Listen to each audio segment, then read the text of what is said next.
తెలంగాణలో గత 10 ఏళ్లు నాటి ప్రభుత్వానికి ఎదురొడ్డి పోరాడి కాంగ్రెస్ ని గెలిపించి తాను సీఎంగా మొదటిసారి బాధ్యతలు చేపట్టి నా సొంత గడ్డ అయిన కొడంగల్ నియోజకవర్గాన్ని అభివృద్ధి చేయాలని చూస్తుంటే రౌడీలతో కలెక్టర్ను కొట్టించారు. కొడుకు అల్లుడు మాటలను కేసీఆర్ సమర్థిస్తున్నారా?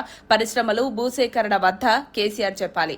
సీఎంగా కృతజ్ఞత చాటుకోవాలని అభివృద్ధి చేయాలనుకున్నా తప్ప కొడంగల్పై ఎందుకు కక్ష కట్టావు కేసీఆర్? నా అడ్డాలో కుట్రలు చేసిన కేటీఆర్ జైల్లో ఊచల్లెక్క పెట్టాల్సిందే. అయ్యే ఇంట్లో వంటే కొడుకు కేటీఆర్ బయట ఎగిరి పడుతున్నాడు, అంతా చూస్తున్నా అంటూ కేటీఆర్ కు చురకలంటించారు సీఎం రేవంత్.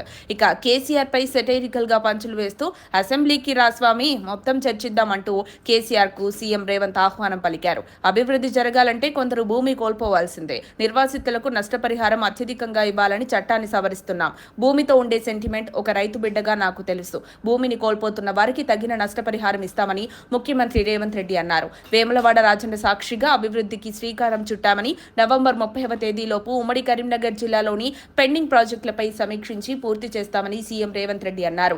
దేశం అబ్బురపడేలా పాలించిన పీవీ కరీంనగర్ బిడ్డ అని తెలంగాణపై నాడు సోనియా ఈ గడ్డపైనే మాట ఇచ్చి నిలబెట్టుకున్నారని గుర్తు చేశారు. కాంగ్రెస్ మాటిస్తే నిలబెట్టుకుంటుందని, ఎంత త్యాగమైనా చేస్తుందన్నారు. బండి సంజయ్ను గెలిపిస్తే కరీంనగర్ కు తెచ్చిందేంటని పార్లమెంట్లో ఇక్కడ గురించి మాట్లాడారా అని ప్రశ్నించారు. గతంలో గెలిపించిన కేసీఆర్ వినోద్ తెచ్చింది శూన్యమని, కరీంనగర్ లో పెండింగ్ ప్రాజెక్టులు ఎందుకు పూర్తి చేయలేదని నిలదీశారు. కాంగ్రెస్ గెలవకపోయినా సరే సిరిసిల్లను కూడా అభివృద్ధి చేస్తామన్నారు. తండ్రి కొడుకు అల్లుడు చిల్లర మాటలు మాట్లాడుతున్నారు. 10 ఏళ్లు చేయలేంది చేస్తుంటే కడుపు నొప్పి. ధైర్యం ఉంటే అసెంబ్లీకి రా, రుణమాఫీపై లెక్క చూపుతాం. 10 నెలల్లో 50,000 ఉద్యోగాలు ఇచ్చాం. లెక్క తప్పితే అక్కడే క్షమాపణ చెబుతానని సీఎం రేవంత్ మాట్లాడారు.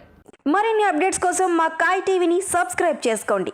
మా వీడియో కనుక మీకు నచ్చినట్లయితే లైక్ చేయండి, షేర్ చేయండి. మీ విలువైన అభిప్రాయాలను కామెంట్ బాక్స్లో తెలియజేయండి.